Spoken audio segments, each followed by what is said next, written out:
It's double the Borg, double the fun. You're listening to the What the Elf Was That podcast, an iconoclastic look at the latest Cleveland Browns news. The What the Elf Was That podcast is part of the Fanatical Elves podcast network, a part of the Fans First Sports Network. Here's your host, Joel Cade. Welcome back to another week of What the Elf Was That? We got a good one for you. We're going to talk about the Borg not once, but twice. Double the Borg, double the fun. As you guys know, we're in the dearth of the NFL off season. We're in the mode where we're now praying that people don't go off and get themselves arrested. That's the highlight of our 6-week layoff here. We're into week 2, which means we have 5 weeks before spring or training camp. So while we're waiting for people to not get arrested, saying our prayers, eating our vitamins, using the Hulk Hogan Python powder, while we're waiting for our players not to get arrested, it's been not much in terms of Browns news. But I found something I thought you guys might be interested in. I saw an article where someone argued, and it was our own Dog Pound Daily, that the Browns should beg to be on Hard Knocks. Not should they ask, not that they say, hey, I want to, but that they should beg to be on Hard Knocks. So that got me thinking about the Browns and being on Hard Knocks. Have you guys watched Hard Knocks recently? Now, Hard Knocks used to be an interesting show. It used to be really fascinating. You get on, these players would act like themselves, coaches would act like themselves, owners would act like themselves, and it would be a really entertaining thing to see. But nowadays, everyone's coached up. Don't do anything smart, don't do anything stupid, don't show your true personality, don't do anything dumb, you'll get all this stuff. People will look at you for all the wrong reasons, all this kind of crap, which really kind of takes the fun out of Hard Knocks. The fun of Hard Knocks is watching people make millions of dollars and having an IQ of 50. That's what's fun. People doing the stupidest crap. Now, I can't say that if I wasn't 21, 22, 23 and was handed $7 million on a rookie contract that, I might not do some stupid stuff too, but sometimes people did things that were just outrageous. And so you have agents now, and you have owners, and you have PR departments that tell all these people, don't do this, don't do that. And more than anything, NFL teams avoid Hard Knocks like the plague. And the reason Hard Knocks is in the news is because, and yes, you guessed it, every NFL team is avoiding the Hard Knocks show like the plague. Nobody wants to be on Hard Knocks. The NFL right now, as is its usual annual thing, is begging teams to go on Hard Knocks. And as is usual, nobody is going on Hard Knocks. So the NFL is going to have to pretty much just tell somebody, you're going to have to be on Hard Knocks. So we'll see who gets on Hard Knocks this year. I can tell you it's going to be a team that doesn't want to be on Hard Knocks. And there's no way, shape, and form the Browns should actually want to be on Hard Knocks. But we'll get to that in a minute. But first of all, why don't we go through memory lane a little bit and kind of remind ourselves as to why Hard Knocks was interesting to start with. So I've gathered about 6 or 7 really good Hard Knocks moments for us to reminisce on. So some of these are my personal favorite, and they're not really ordered in any way, but here's my first favorite. One of my first favorites was Vince Wilfork. Now, you guys may not remember Vince Wilfork, but Vince Wilfork was a man that was so big that when he lined up as a defensive tackle, he literally took up 2 people. If he lined up in the A gap between the center and the guard, his body was so wide that he would cover both the center and the guard. It was incredible. He was huge. So this man is playing for the Houston Texans, and he shows up to camp wearing nothing, and I mean wearing nothing but cowboy boots and a set of overalls. And he's walking out onto a field to do walkthrough in cowboy boots and overalls. It's incredible. It's an absolutely incredible scene. Get on somewhere, look it up. It's phenomenal. Another one of my favorite moments comes from the LA Rams Hard Knocks, where LA Rams defender William Hayes claims, contra Miles Garrett, by the way, claims that dinosaurs do not exist. Okay? I don't know if he believes in flat earth or not. It would be consistent if he did, but he does believe that dinosaurs do not exist and that dinosaur bones are put in the ground to fool people into thinking they actually existed when in fact they didn't. I can't make this crap up. This is what he believes. Okay.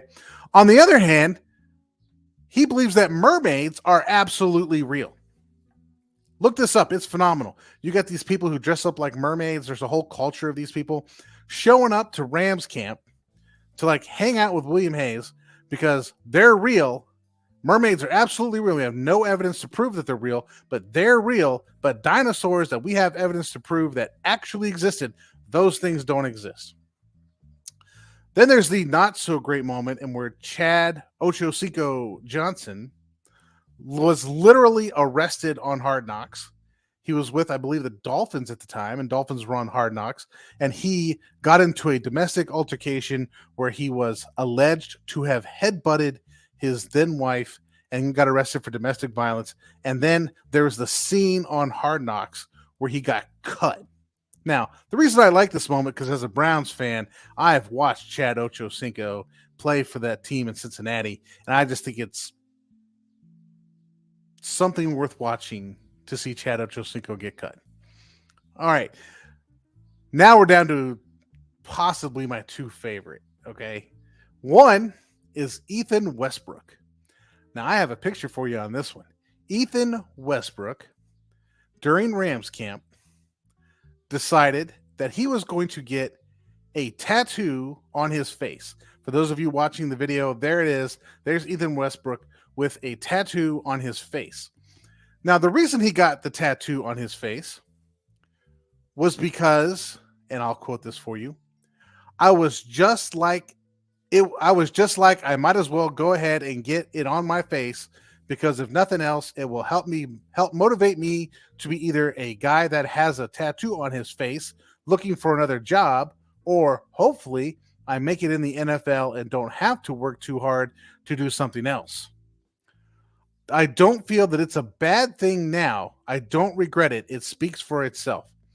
The story here is that Michael Westbrook was a rookie in Rams camp, went out and got a tattoo on his face so that he would never have to work at Toys R Us again. Apparently, he worked at Toys R Us before camp, and he thought, what can I do to prevent myself from ever getting a job at any normal place ever again? I know, I'll get a tattoo on my face. Now, apparently back then that was a thing, but nowadays people have tattoos on their face all the time. I've actually seen people at places I go to in retail with tattoos on their faces. So I don't know if this worked out for you, Michael. It's Ethan Westbrook. I don't know if this worked out for you, Westbrook, because you may still be getting a job at Toys R Us with that tattoo on your face. Now, good for Westbrook is that he actually did make the team that year. So good for him. But I've never seen somebody go so far as to get a tattoo on their face to avoid working at Toys R Us. What does that say about Toys R Us? What kind of work environment is going on there? I'm not really sure. I currently don't have a job that I would want to get a tattoo on my face so I don't have to work there again. But I've had jobs where I would much rather have a tattoo on my face than work there. So, good for you, Westbrook, for taking the initiative into your own hands there and getting that done. My other also one-time famous favorite thing is the time that Antonio Cromartie was attempting to name all of his children. This is classic. This is classic stuff. In fact, I'm going to share my screen here again, and we're going to, if you are watching, watch part of this clip of Antonio Cromartie attempting to name all of his children. Hopefully this works out. Okay.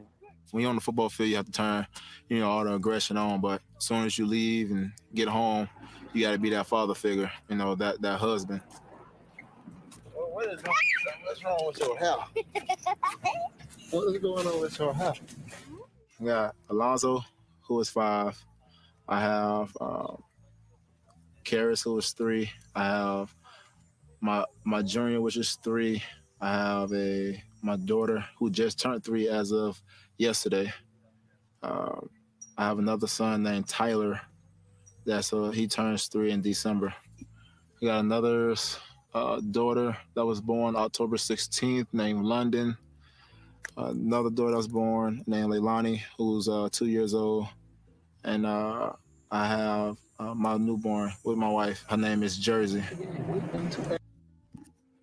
And hopefully you got that, folks. Antonio Cromartie attempting to name all of his children.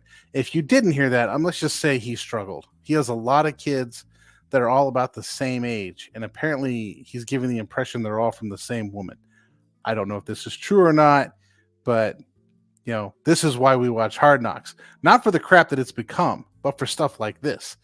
Speaking of Hard Knocks, we can't go on without mentioning the Browns on Hard Knocks. Jarvis Landry's speech, which was contagious. Hugh Jackson driving the bus. Todd Haley having issues with people sitting on the sidelines being perfectly healthy and how they need to toughen up. The Browns at Hard Knocks. So, Hard Knocks is basically a boring TV show. I haven't even watched it for the last 3 or 4 years because it's like low-key, no personality, no nothing. So, why does HBO even do Hard Knocks? I don't know. It's boring as crap. But nonetheless, there are those out there, including Dog Pound Daily's own Greg Newland, who has made the argument that the Browns should beg to be on Hard Knocks because in his opinion, the Browns have become a different team. The organization has come together. Check this out, by the way, on dogpounddaily.com, that they're better now. They're not a dysfunctional organization. And being on Hard Knocks is a perfect way to announce to the world that the Browns are no longer dysfunctional.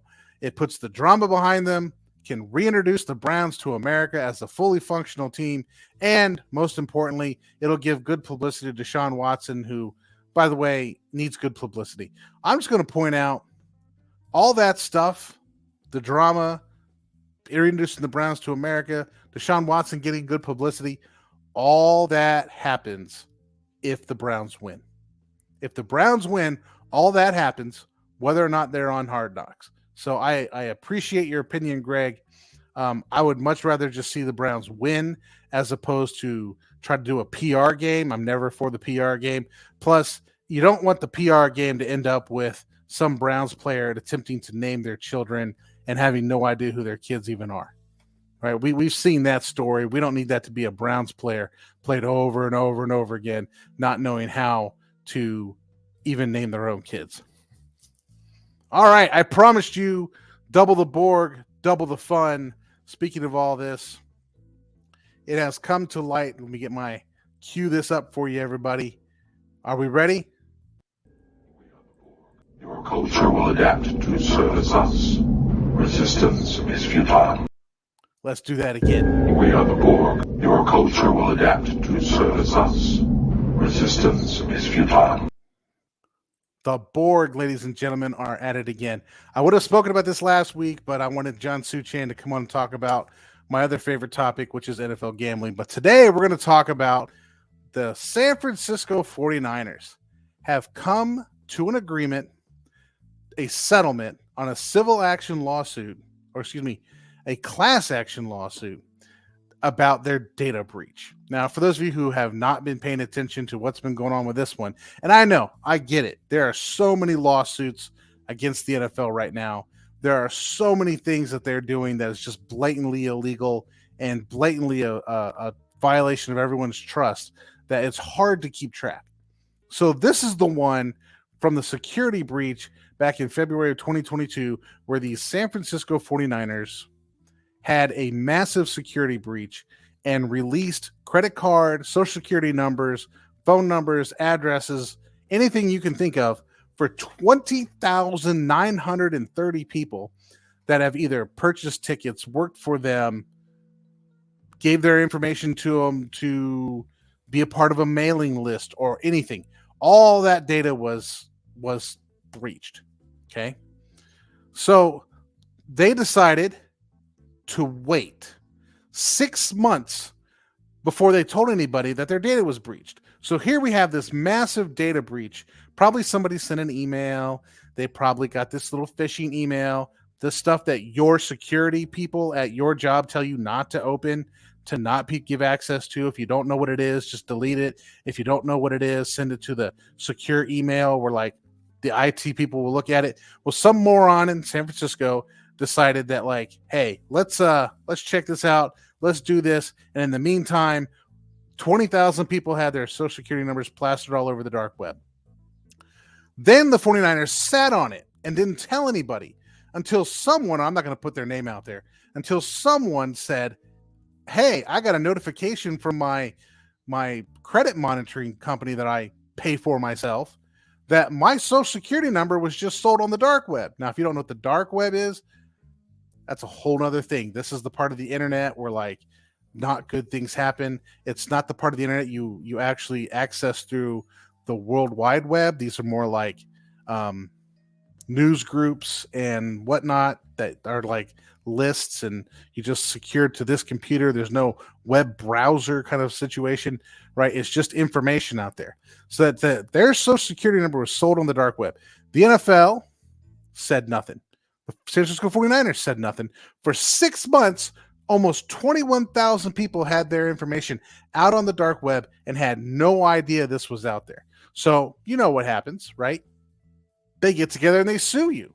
And the 49ers had to settle this lawsuit against them, which they rightfully should have a lawsuit against them.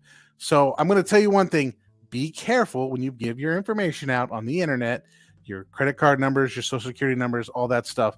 Be careful. These people are morons. I've tried to explain to you before how dumb they are, and we'll try to explain it again how dumb they are, but they cannot be trusted with your information.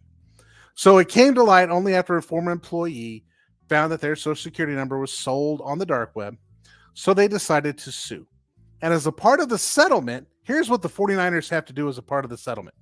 They have to hire an executive vice president of technology. Okay, I get it. You want to have somebody that's in charge of all the technology there. My question is, how is there not already somebody who's in charge of all the technology that you're using as a team? Okay, but we're there. This is what they had to. This implies that there's not one there. The next one's going to kill you. The next thing they have to do is they have to hire a cybersecurity IT professional as a part of their team. So let me put that to you again. The 49ers now have to hire an IT professional that specializes in cybersecurity. This leads me to my next point. What the elf is going on in San Francisco? How do you not have a cybersecurity professional as a part of your organization? I work for a pretty small organization comparatively to a lot of other places, and we have IT professionals that send us emails all the time. Don't get into the phishing. Don't get into the whaling. Don't get into this. Don't get into that. Don't open the emails. Don't click on the links. If you don't know who it's from, check the email address. Does the email address look correct? I know these things, and I work at some peon place. Okay? I'm putting it out there, right? What I do is important. It's a good place to work. I strongly recommend all of you work there. It's a great place. But we are not huge by any stretch of the imagination, and we have multiple people in our ID department that deal with cybersecurity. How does a professional football team who takes in millions a year in ticket sales with credit card numbers, with social security numbers of their employees, how do they not have someone on staff? Is this like the dark ages of technology? Are they out there with like an old like push button cash register? I mean, what the hell is this? What the elf is going on? Are they so arrogant that they think we're beyond being hacked? And then when they get hacked, like, well, we're just not going to tell anybody, and let's pretend that nobody notices. You're going to notice if your ID is being stolen and your social security number is being used to purchase things in your name, destroying your credit. But here's the NFL, right? Oh, let's not tell anybody. Let's just not say anything. And we're only going to reveal it when a class action lawsuit is filed against us, because that's just how we roll. We don't give a rat's rear end about you, your information, or anything about you. We will throw you under the bus, but we will take your money while we're doing it. Like, before we throw him under the bus, let's get his wallet. So not only can we take all of his money, but we could probably sell it on the dark web at the same time. Come on, people. I mean, you want people to believe that you're putting out a first-rate product, but you have like Fred Flintstone era computers and technology.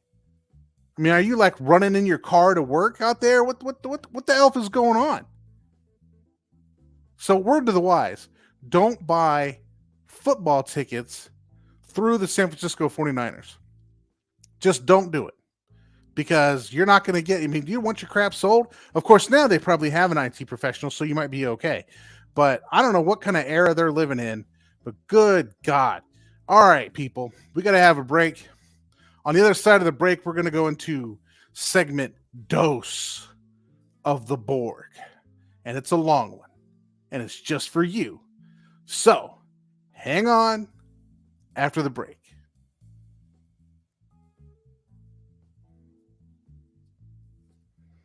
And welcome back.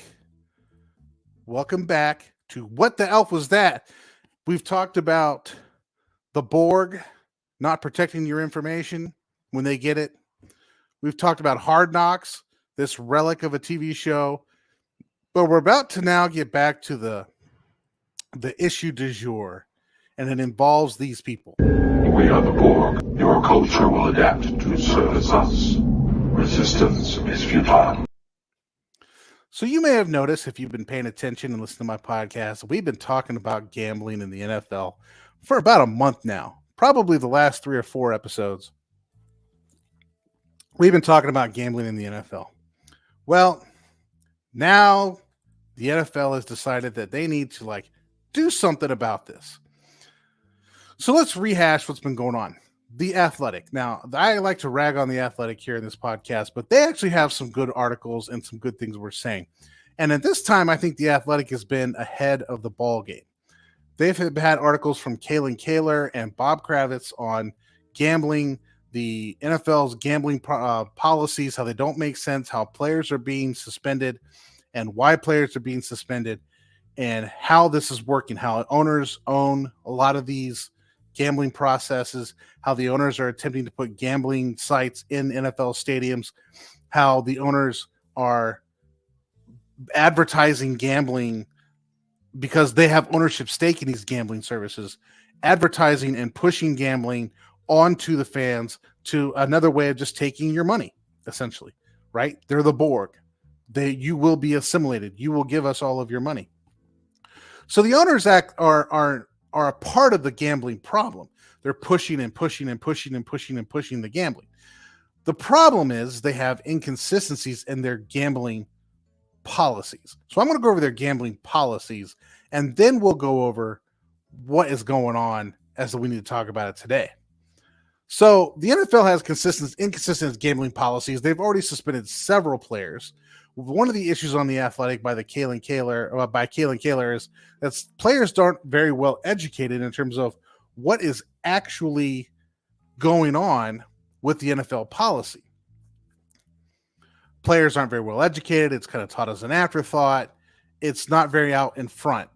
And people, as a result, don't know what the policies are and are therefore being suspended for things like, I placed a bet on golf while on the team bus, which you would think is not a big deal, right? But no, you get suspended for that. So did you know that the NFL has one set of policies and rules for players gambling and a second set of rules for non-players?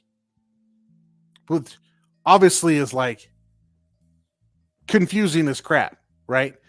So you have one set of policies for people who are players. You have a second set of policies for non-players. So let's go over this real quick. Non-players cannot bet on sports of any kind at any time and anywhere, period, done over, period. If you're a coach, if you're an assistant, if you're the accountant, if you're the mail clerk guy, if you're the radio personality guy, if you are an NFL employee and you are not a player, you cannot gamble on the NFL, period. Now that makes sense, right? That makes sense. You would think that would be the policy for everyone. You're an NFL employee. You're not going to bet on professional sports of any kind, in any way, in any shape, because we're interested in protecting the integrity of the game. But that's not how this writes. That's not how this works. And it's not how it reads. Players, however, can bet on professional sports as long as they meet certain conditions. This is what's known as the Big Six, right? They cannot bet on NFL football. They cannot bet at work, on company property, or at work. No one can place a bet for them. You cannot share inside information. You cannot enter a sports book during the NFL playing season. By the way, I'm not a bettor. I have no idea what that even means. I wouldn't even know how to enter a sports book or what that even means. Or you can't play daily fantasy football. So 2 policies, right? If you're a football player, you can bet as long as you do the 6 rules. If you're not a football player, there is no question you can't bet on anything ever, period, done. If you do it, you're getting fired. That's it. Now, that's not confusing at all, right? That's not confusing at all. First, you have to figure out, okay, am I a player? Am I not a player, right? You got your little decision tree. Well, I'm a player. Okay, so I'm allowed to bet on sports. How am I allowed to bet? Well, I can't bet on football. I can't share information. I can't bet while I'm at work, blah, blah. So and I want you to just use your head for a second, because you are a part of the enlightened audience that listens to this show. Why would players be allowed to bet, but nobody else? It's not that hard, people. It comes down to one thing. It comes down to the money, because NFL players make money. Now, I'm going to clue you in on something that goes on in the NFL and most other professional franchises. You think as a normal Joe Blow person, wow, the NFL is rolling in money. They must pay their employees like gangbusters. You know, if I'm like working for the Cleveland Browns, I'm getting paid well because I'm working for the Cleveland Browns. That is not true. Okay? The people who make money in the NFL are the upper executives and the players. That's it. Like everyone else, they get told stuff like, it's a privilege to work for the Cleveland Browns. You get to work for the Cleveland Browns. You get that prestige, which is a French word that means a lie, by the way. You get the prestige of being a part of the Cleveland Browns. And so they end up paying you like the same amount as you'd work anywhere else, or less, by saying it's the prestige of being a part of the Cleveland Browns. This, by the way, is how the NFL also treats cheerleaders. Another topic I'd love to talk about is how the NFL treats cheerleaders. And part of what they tell them is, hey, we're going to pay you X amount of dollars a game, but you're going to have all these extra obligations, but you get to be an NFL cheerleader. And that's what's in it for you. It's opportunity of a lifetime that you get to be an NFL cheerleader. Anyway, that's pretty much how they treat all their employees when they're not sexually harassing them or verbally harassing them or things like that, as we saw with the Washington Commanders or the NFL headquarters or the NFL Network out in California, which are all under investigation for those kinds of behaviors. So when they're not harassing you and they're not sexually harassing you, they're not paying you very well and telling you should like it because you get to work for an NFL team.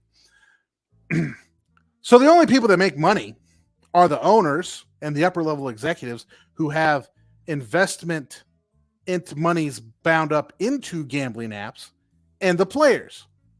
So if you want money, who are you going to get it from in the NFL? You're going to get it from the players. So it makes complete sense if you're just a greedy elf to go out there and let the people who make money in the NFL bet on your sports apps, as long as, okay, you don't bet on the NFL and you don't bet at work and you don't have people placing bets for you. You don't share this information. You don't enter a sports book. Again, no idea what that even means. Or you play fantasy football. As long as you can do that, we're more than willing to take all your money. You can come work for us. We'll pay you. Then you can bet all your money on our betting apps that we own. It's a win-win-win situation for the owners and nobody else. It's terrific. It's phenomenal. How could there be any confusion as to what our policy is? Right? But it's come to people's attention that the policy just might be confusing. From the owner's perspective, it's not confusing at all. Nobody in the NFL has money except us and the players.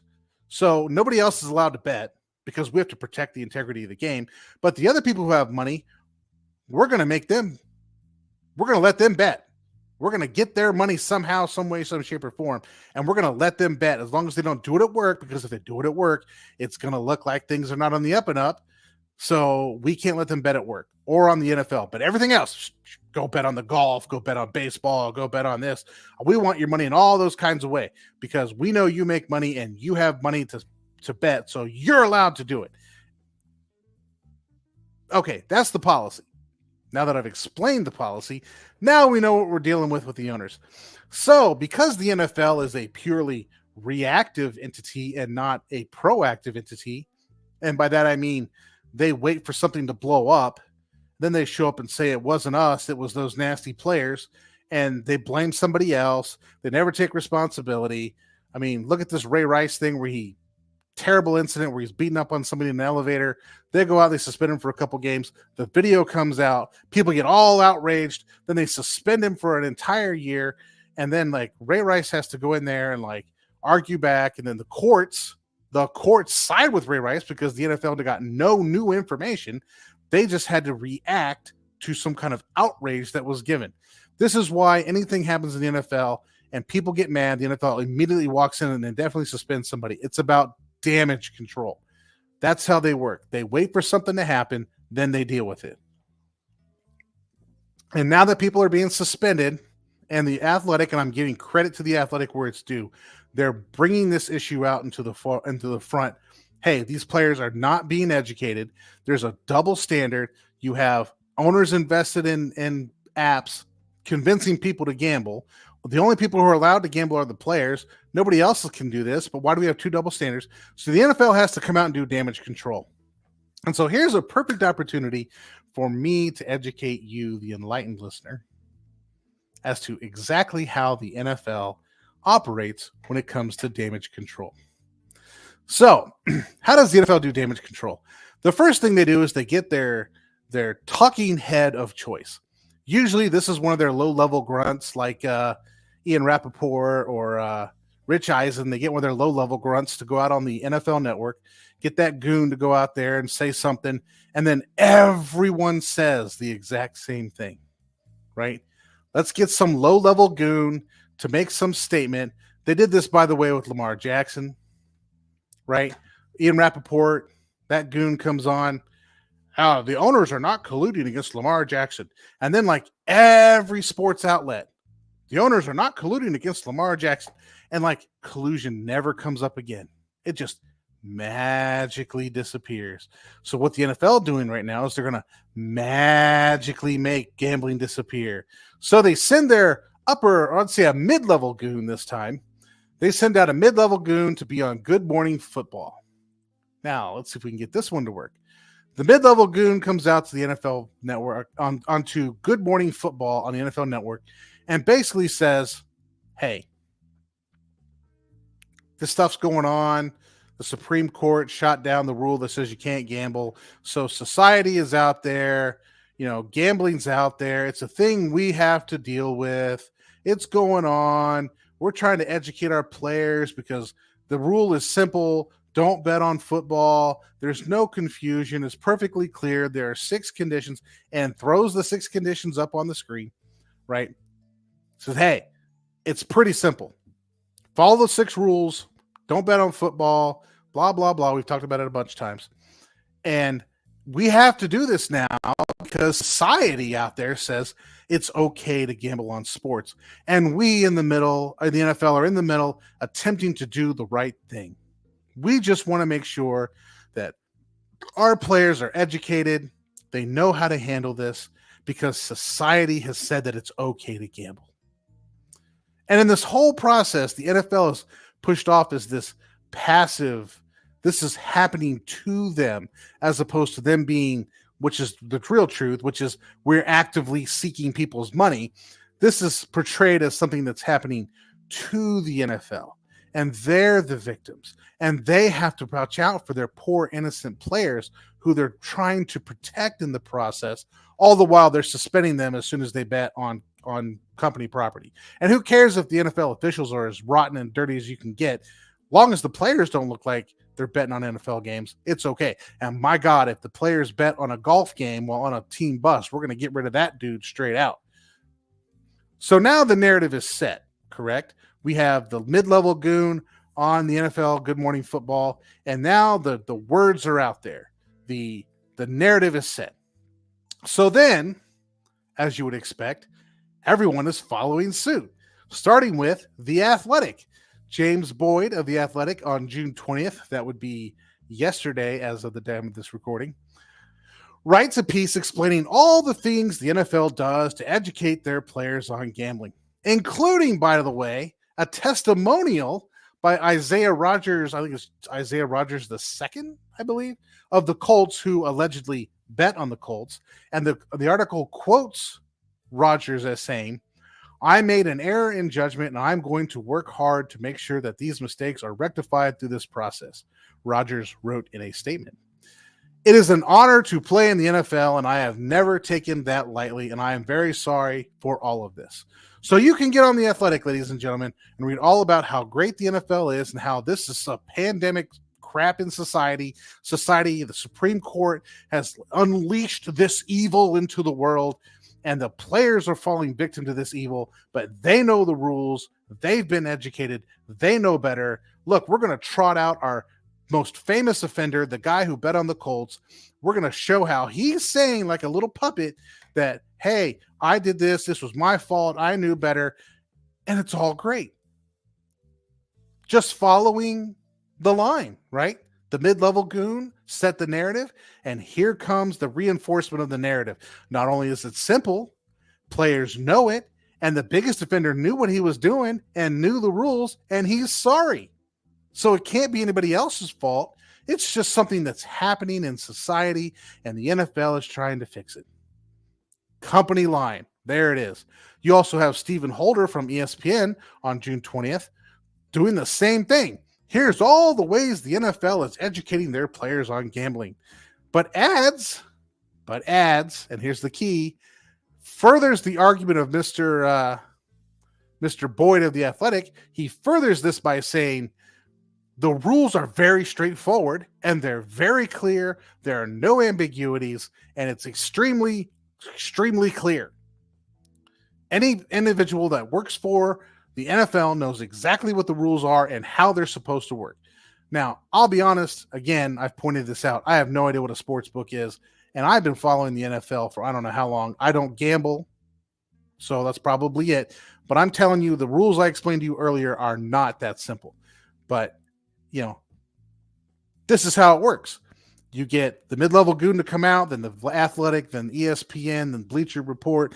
Any place that you can think of that comes out with news is going to come out with the NFL is doing a great job in educating their players, and it's the players' fault if they don't know what's going on and they deserve to be suspended. Because the narrative is set, right? And this narrative comes down to the NFL ownership is just a bunch of passive victims in this, and they really care about you while they let your information go on the internet and get sold on the dark web and decide not to tell you about it for 6 months.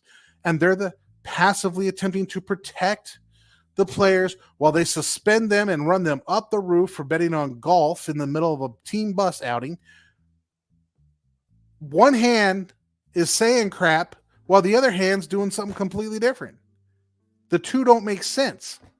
But this is the same process that goes on for every single thing that goes on. It was the same process for Lamar Jackson. They sent their lower level goon Ian Rappaport onto the NFL Network, said the NFL owners are not colluding, and then everyone picked it up and ran with it. This is the same thing that was used when people caught up like, hey, I think the NFL officials or something's going on, that this thing is not on the up and up. The NFL came out and decided, hey, let's just make a joke out of all this stuff. And then we make a joke out of, the NFL scripted. You've got the Jacksonville Jaguars out there doing a script. The NFL schedule release became this little joke for them to make fun of anybody that thinks that the NFL is not exactly on the up and up. It's the same stupid narrative. You come out with, Here's the mid-level or lower-level goon, sets the narrative, and everyone follows suit. And the bottom line, the NFL believes that you are either don't care, this is what's going on, or you're too stupid to understand what they're actually pulling off on you. But that is why you have me.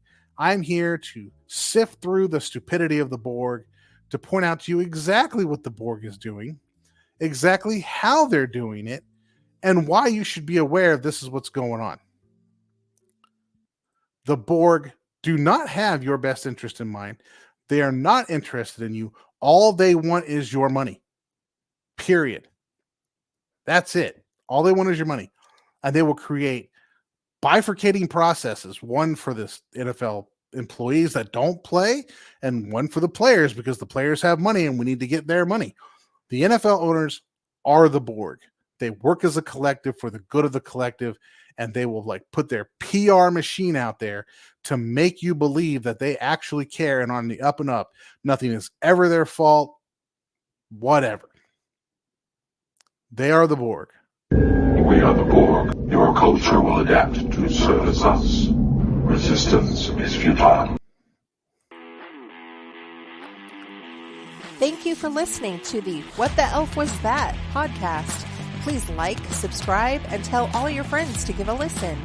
You can follow host Joel Cade on Twitter @The Left Guard.